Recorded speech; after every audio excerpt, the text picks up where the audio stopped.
ज्यादातर young man को एक डेंजरस झूठ सिखाया जाता है कि अगर तुम अच्छे हो, अगर तुम काइंड हो, अगर लोग तुम्हारी रिस्पेक्ट करते हैं, तो पावर अपने आप आ जाएगी।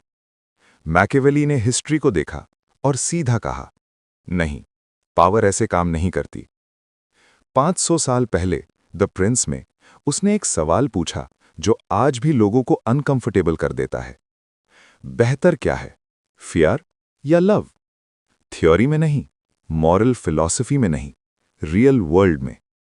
और उसका जवाब कोल्ड था, स्ट्रेटेजिक था और ब्रूटली ऑनेस्ट था।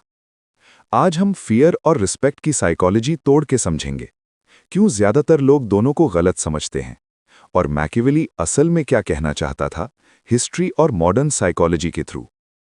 ये क्रूअल्टी के बारे में नहीं है, ये इफेक्टिव होने के बारे में है। पहले बात करते हैं लव की, या फिर जो लोग लव समझते हैं। लव अच्छा लगता है, लव सेफ लगता है, लव वैलिडेशन देता है। लेकिन मैकियावेली ने लव के अंदर एक डेंजर देखा। लव कंडीशनल होता है। लोग तुमसे तब तक प्यार करते हैं जब तक तुम उनका फायदा कर रहे हो, जब तक तुम अग्री करते हो, जब तक तुम उनकी लाइफ इजी बना रहे हो। जैसे ही ये कंडीशंस खत्म होती हैं, लॉयल्टी धीरे धीरे वीक हो जाती है। हिस्ट्री इस पैटर्न को बार बार रिपीट करती है। जो लीडर्स सिर्फ काइंडनेस पे रूल करते थे, अच्छे टाइम में प्रेज हुए और क्राइसिस में छोड़ दिए गए। साइकोलॉजिकली लव इमोशन पे डिपेंड करता है और इमोशंस अनस्टेबल होते हैं। फियर इमोशन पे डिपेंड नहीं करता। फियर तब भी काम करता है जब लोग तुमसे अग्री नहीं करते। इसीलिए मैकियावेली ने लिखा था कि लोग अपनी मर्जी से लव करते हैं, लेकिन फियर अथॉरिटी के कंट्रोल में होता है। ये एक आइडिया ही सेंचुरीज के पावर डायनामिक्स को एक्सप्लेन कर देता है।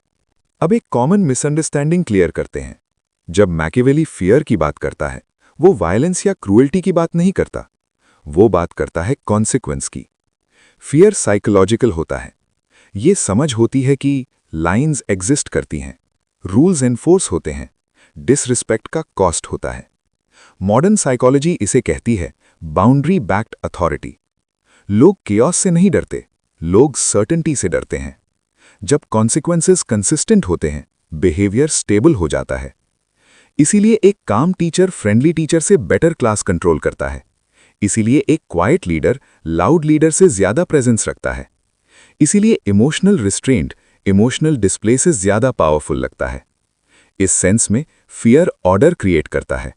ज्यादातर लोग सोचते हैं फियर और रिस्पेक्ट ऑपोजिट्स हैं। मैकियावेली ऐसा नहीं मानता था। उसने एक अनकंफर्टेबल ट्रूथ समझा। ट्रू रिस्पेक्ट कंट्रोल्ड फियर पे खड़ा होता है। जब कॉन्सिक्वेंस का फियर नहीं होता, रिस्पेक्ट धीरे धीरे फेमिलियरिटी बन जाता है। फेमिलियरिटी एंटाइटलमेंट लाती है, एंटाइटलमेंट डिसोबीडियंस लाती है। इसीलिए जो लीडर्स सबको खुश रखना चाहते हैं, आखिरकार अथॉरिटी लूज कर देते हैं। हिस्ट्री में इसका क्लियर एग्जाम्पल है। जूलियस सीजर को लोग एडमायर करते थे, सोल्जर्स उसकी रिस्पेक्ट करते थे, लेकिन सेनेट के अंदर जो फियर था, उसे उसने सही से मैनेज नहीं किया और वही फियर कंस्पिरेसी बन गया। लेसन ये नहीं है कि फियर खराब है, लेसन ये है कि मिसमैनेज्ड फियर खतरनाक होता है। पावर के लिए यह समझना जरूरी है कि कौन तुमसे डरता है और क्यों। ये टॉपिक यंग मैन के लिए और भी ज्यादा इंपॉर्टेंट है। तुम्हें सिखाया जाता है अग्रीएबल बनो, नॉन थ्रेटनिंग रहो, अथॉरिटी को टॉक्सिसिटी समझो। लेकिन लीडरशिप में सॉफ्टनेस बिना स्ट्रक्चर के चैलेंज इनवाइट करती है। लोग नेचुरली बाउंड्रीज टेस्ट करते हैं, इसलिए नहीं क्योंकि वो बुरे होते हैं, बल्कि इसलिए क्योंकि अनसर्टेनिटी उन्हें क्यूरियस बना देती है। अगर कोई पुशबैक नहीं होता, प्रेशर बढ़ता जाता है। मैकियावेली मोरालिटी के अगेंस्ट नहीं था, वो नाइविटी के अगेंस्ट था। उसका मानना था कि लीडर को लोगों को जैसे वो हैं वैसे समझना चाहिए, जैसे हम चाहते हैं वैसे नहीं। मैकियावेली का सबसे फेमस कंक्लूजन आज भी वैलिड है। अगर चूज करना ही पड़े तो फियर्ड होना लव्ड होने से ज्यादा सेफ है। नोटिस करो, अगर चूज करना पड़े। आइडियल लीडर दोनों होता है, लेकिन रियलिटी हमेशा अलाउ नहीं करती। जब चॉइस होती है लाइक्ड होने और इफेक्टिव होने के बीच, पावर इफेक्टिवनेस चूज करती है। फियर सिस्टम को स्टेबल रखता है, लव सिर्फ उसे डेकोरेट करता है। ये ईवल नहीं है, ये रियलिज्म है। मॉडर्न साइकोलॉजी भी इस बात को सपोर्ट करती है। क्लियर कॉन्सिक्वेंसेस वाले leaders long term respect earn करते हैं। इनकंसिस्टेंट काइंडनेस अथॉरिटी को वीक करती है। काम डोमिनेंस फ्रेंडलीनेस से ज्यादा ट्रस्ट क्रिएट करती है। लोग स्ट्रॉन्ग स्ट्रक्चर के साथ ज्यादा सेफ फील करते हैं इमोशनली अनप्रिडिक्टेबल एनवायरनमेंट से। फियर ट्रस्ट को डिस्ट्रॉय नहीं करता, अनसर्टेनिटी करती है, और कंट्रोल्ड फियर अनसर्टेनिटी को खत्म करता है।